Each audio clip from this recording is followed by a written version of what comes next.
सक्तीनं धर्मांतर केल्यास आता कठोर शिक्षा होणार आहे, कारण महाराष्ट्र धर्मस्वातंत्र्य कायद्याला राष्ट्रपतींची मंजुरी मिळाली आहे। 30 जुलैपासून राज्यात धर्मस्वातंत्र्य कायदा लागू झालाय।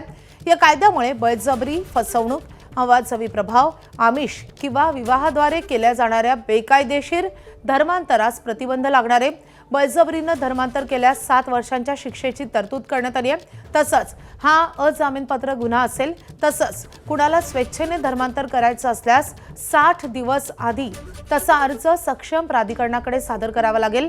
महत्त्वाचं म्हणजे आंतरधर्मीय विवाह झाल्यास अपत्याला आईचा विवाहापूर्वीचा धर्म लागू होईल।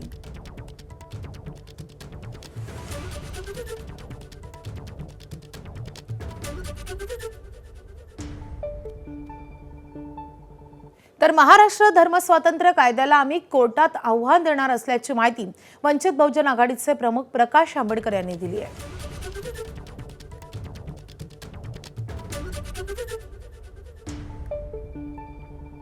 आम्ही त्याला चॅलेंज करणार आहोत कोर्टामध्ये, तर का कोणी कुठल्या देवाला मानायचं, त्यांनी कुठल्या संताला मानायचं,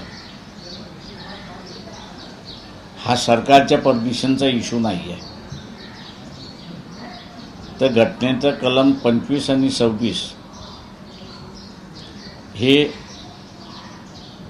मानायला स्वातंत्र्य देतं अशी असणारी परिस्थिती आहे। तेव्हा धर्म हा काही सरकारच्या नियंत्रणाखाली नाही आणि त्याला असणारं मुंबई हायकोर्टामध्ये आम्ही आव्हान दिल्याशिवाय राहणार नाही।